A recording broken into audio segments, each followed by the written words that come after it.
La neurona es la unidad anatómica y fisiológica del sistema nervioso. Las neuronas son células eucariotas, pero están especializadas en la recepción de estímulos, la generación y el procesamiento de información y el transporte de impulsos nerviosos a otras neuronas o tejidos efectores, tales como glándulas o células musculares. El encéfalo humano posee unos 100,000 millones de neuronas y una tercera parte de ellas se concentra en la corteza cerebral, sitio en donde se lleva a cabo el más alto nivel de procesamiento neuronal, como lenguaje, memoria y función cognitiva. Las partes de la neurona son 1. Cuerpo o soma. El tamaño del cuerpo neuronal es variable. Puede medir desde 5 hasta 135 micrómetros. Su forma es también diversa. Puede ser poliédrica, alargada, en forma de estrella, esférica y en forma de pirámide. 2. Dendritas. Las dendritas son prolongaciones, habitualmente cortas y ramificadas, que nacen del cuerpo de la neurona. Son proyecciones citoplásmicas envueltas por la membrana celular. Sus organelos y componentes característicos incluyen cuerpos de Nissl, retículo endoplásmico liso, mitocondrias, neurotúbulos y neurofilamentos. Las dendritas se encargan de recibir información y conducirla en forma de impulsos nerviosos hacia el cuerpo celular. Constituyen las principales áreas receptoras y aumentan considerablemente la superficie de contacto de la neurona a través de sus ramificaciones y espinas dendríticas. 3. Axón. El axón es un proceso único y generalmente largo de la neurona.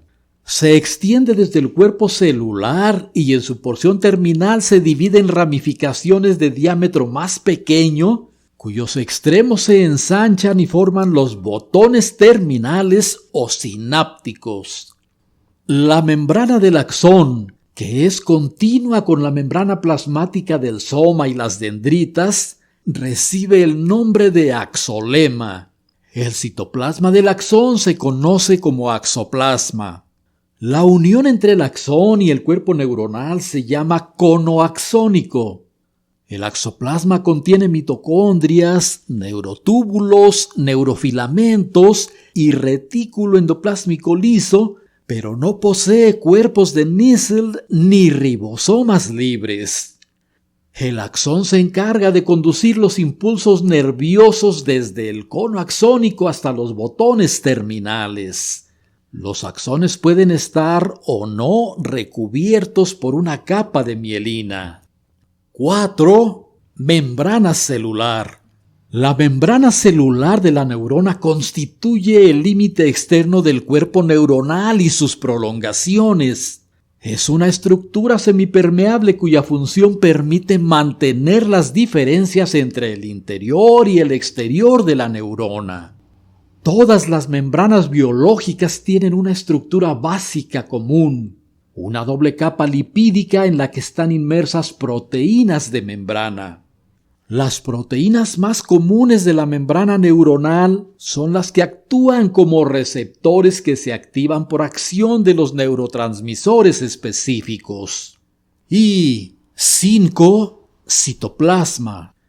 El citoplasma es el compartimiento encerrado por la membrana plasmática y en las neuronas, al igual que en toda célula eucariótica, consiste en un área coloidal llamada citosol, diversos organelos y ciertas estructuras macromoleculares. El citosol de la neurona está compuesto por 85% de agua y gran cantidad de proteínas, lípidos, carbohidratos, ácidos nucleicos, sales minerales y muchas otras moléculas orgánicas, así como diversos iones inorgánicos. Los organelos celulares incluyen núcleo, mitocondrias, aparato de Golgi, retículo endoplásmico liso y condensaciones de retículo endoplásmico rugoso en forma de cuerpos de Nissl. Las principales estructuras macromoleculares de la neurona son los ribosomas libres y el citoesqueleto. Con base en el número, la longitud y la forma de sus ramificaciones, las neuronas se clasifican en A. Monopolares o unipolares. Son aquellas de cuyo cuerpo celular emerge un solo proceso, el cual se comporta funcionalmente como un axón. Este tipo de neuronas se hallan, por ejemplo, en la retina de los ojos. B. Pseudomonopolares o neuronas en T. Estas poseen un cuerpo celular del cual surge una prolongación que se divide a corta distancia de su nacimiento en dos ramas. Una se dirige hacia alguna estructura periférica y otra ingresa al sistema nervioso central. Estas neuronas corresponden a las de tipo sensorial, cuyo extremo distal está conectado a cierto tipo de receptor. Su cuerpo se halla en los ganglios de las raíces posteriores de la médula espinal y su extremo proximal penetra en la médula espinal. C. Bipolares. Estas tienen un cuerpo celular alargado. De uno de sus extremos se origina una dendrita y del otro un axón. Ejemplos de estas neuronas se hallan en la retina ocular, así como en los ganglios coclear y vestibular del oído. Y D. Multipolares. Poseen muchas dendritas y un solo axón que nacen del cuerpo celular. La mayoría de las neuronas del encéfalo y de la médula espinal son de esta clase. Se distinguen dos tipos de neuronas multipolares según la longitud de su axón: Golgi 1 de axón largo y Golgi 2 de axón corto o sin axón definido. De acuerdo con la función que realizan, las neuronas pueden ser A. Sensoriales o aferentes. Se hallan conectadas distalmente con receptores especializados en detectar estímulos, tanto del interior como del exterior del cuerpo, y conducen esta información al sistema nervioso central. B. Motoras o eferentes. Estas son las encargadas de llevar órdenes desde el sistema nervioso central hasta los órganos efectores, esto es, músculos o glándulas. En los músculos actúan para causar contracción o relajación. En las glándulas actúan para producir o no secreciones. Y C. Interneuronas. Se hallan totalmente dentro del sistema nervioso central y se encargan de conectar a las neuronas sensoriales con las motoras. Son las que procesan la información. Por el tipo de neurotransmisor que sintetizan y secretan, las neuronas se clasifican en colinérgicas, que liberan acetilcolina, noradrenérgicas, que liberan norepinefrina, dopaminérgicas, que liberan dopamina, serotoninérgicas, que liberan serotonina, y GABAérgicas, que liberan ácido gamma-aminobutírico. Además de las neuronas, el tejido nervioso está constituido por células gliales o glías, las cuales, en su conjunto, dan soporte a las neuronas, cubren y mantienen la concentración de iones en el líquido extracelular, retiran neurotransmisores liberados en sinapsis, guían a las neuronas durante el desarrollo del encéfalo, forman parte de la barrera hematoencefálica, participan en la nutrición de la neurona y realizan procesos de reparación del sistema nervioso. Las células gliales son de 5 a 10 veces más abundantes que las neuronas, pero por ser más pequeñas ocupan solo la mitad del volumen del sistema nervioso central. Las células gliales son de diferentes tipos, a saber, astrocitos, oligodendrocitos, microglía, células ependimarias, células de Schwann y células satélites o capsulares. Los 4 primeros tipos se encuentran únicamente en el sistema nervioso central, los 2 últimos en el sistema nervioso periférico. Todas las células de la neuroglia, al igual que el sistema nervioso en su conjunto, derivan del ectodermo, con excepción de la microglía, que deriva del mesodermo. Los astrocitos son las células gliales más grandes y abundantes. Su nombre se debe a que tienen forma de estrella. Las prolongaciones de los astrocitos terminan en expansiones llamadas pies terminales, los cuales envuelven casi por completo la superficie externa de los capilares del encéfalo y de la pía madre, por lo que participan en la regulación de las uniones estrechas de las células endoteliales de los capilares y vénulas que conforman la barrera hematoencefálica y regulan también las concentraciones de iones en el líquido tisular y la transferencia de sustancias a través de los espacios tisulares.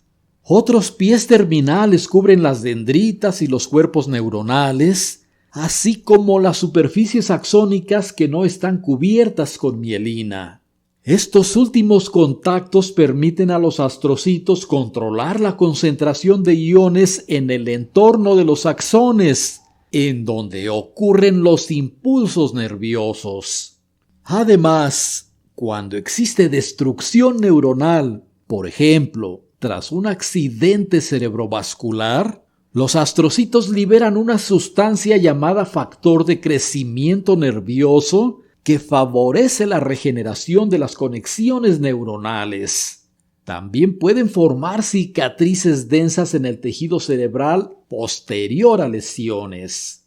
Se han identificado 2 tipos de astrocitos. Tipo 1 o protoplásmicos. Se encuentran principalmente en la sustancia gris. Tienen muchas prolongaciones muy ramificadas que se extienden hasta las paredes de los vasos sanguíneos. Y tipo 2 o fibrosos. Se asocian sobre todo a las fibras nerviosas de la sustancia blanca. Sus prolongaciones son más delgadas, más largas y menos ramificadas que los astrocitos protoplásmicos. Emiten prolongaciones hacia la superficie axónica de los nodos de Ranvier y encapsulan las sinapsis químicas, lo cual confina los neurotransmisores a la hendidura sináptica y elimina el exceso de estos mediante pinocitosis. Los oligodendrocitos se localizan tanto en la sustancia gris como en la blanca del sistema nervioso central. Sus procesos se extienden hasta los axones y los envuelven. Esta envoltura constituye la vaina de mielina. Por tanto, además de conferir soporte a las neuronas, los oligodendrocitos les proporcionan una capa aislante llamada mielina que aumenta de forma considerable la velocidad de la conducción nerviosa. Debido a que los oligodendrocitos tienen varias prolongaciones, cada uno puede formar hasta 50 segmentos internodales de mielina sobre el mismo axón o axones diferentes. Las células microgliales son las más pequeñas de las glías. Se hallan en todo el sistema nervioso central y son parte del sistema inmunitario. Se caracterizan por tener 2 formas diferentes, ramificadas cuando están inactivas y ameboides cuando se encuentran activas.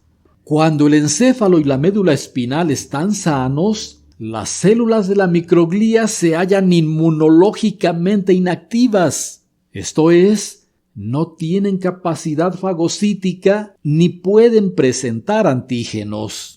De sus cuerpos celulares, que se hallan inmóviles, emergen prolongaciones ramificadas que están en constante movimiento ondulatorio, rastreando la posible presencia de lesiones o infecciones.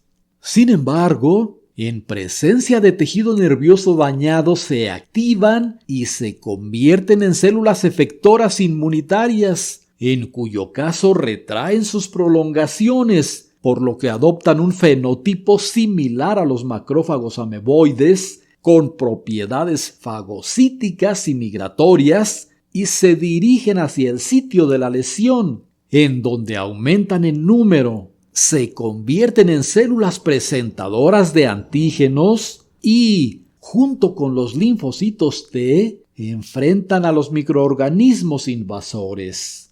Las microglías activadas también interactúan con los astrocitos para luchar contra la infección lo más rápidamente posible, con el mínimo daño a las células sanas del encéfalo. Cuando las neuronas mueren durante el desarrollo o tras una enfermedad o lesión, las células microgliales limpian los restos celulares mediante fagocitosis. Asimismo, reparan y limitan el daño tisular. Las microglías también defienden al sistema nervioso de virus, microorganismos y tumoraciones. Las células ependimarias revisten los ventrículos encefálicos y el conducto central de la médula espinal. Forman una capa única de células cúbicas o cilíndricas y poseen microvellosidades y cilios. Las células ependimarias se pueden dividir en 3 grupos.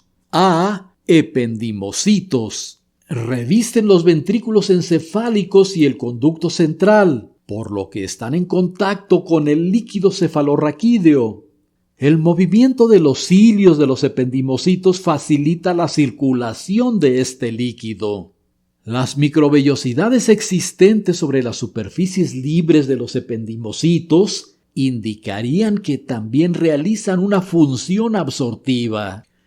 B. Tanicitos. Recubren el piso del tercer ventrículo y envían prolongaciones hacia neuronas neurosecretorias y vasos sanguíneos del hipotálamo, por lo que se sugiere que podrían transportar sustancias químicas desde el líquido cefalorraquídeo hasta el sistema portal hipofisario y desempeñar alguna tarea en el control de la producción hormonal del lóbulo anterior de la hipófisis. Y C. Células epiteliales coroideas. Estas cubren las superficies de los plexos coroideos, estructuras en donde se produce el líquido cefalorraquídeo y participan en la producción y la secreción de este. Las células de Schwann forman la vaina de mielina del sistema nervioso periférico. Son el equivalente de los oligodendrocitos del sistema nervioso central. Recuérdese que el sistema nervioso central está compuesto por el encéfalo y la médula espinal y el sistema nervioso periférico por los nervios craneales y los nervios espinales. Cada célula de Schwann se aplana en su totalidad y se enrolla alrededor de un axón, pero solo alcanza a cubrir un pequeño segmento de este, llamado segmento internodal, por lo que se requieren muchas células de Schwann para cubrir toda la longitud de un solo cilindro eje. Los cuerpos de las células de Schwann enrolladas en el axón constituyen la capa o vaina de mielina. Entre una célula de Schwann y otra queda un pequeño espacio axónico sin mielina llamado nodo o nódulo de Ranvier, que es el que permite que el impulso nervioso se desplace a saltos a lo largo del axón. A este proceso se le conoce como conducción saltatoria. La mayor parte de los axones del sistema nervioso periférico están mielinizados. Las células de Schwann tienen, además, la capacidad de guiar el proceso de regeneración axónica tras alguna lesión. Las células satélites o capsulares son células cúbicas que rodean al soma neuronal de los ganglios raquídeos y simpáticos. Proporcionan soporte físico, protección y nutrición a las neuronas de los ganglios nerviosos craneales, espinales y autonómicos en el sistema nervioso periférico.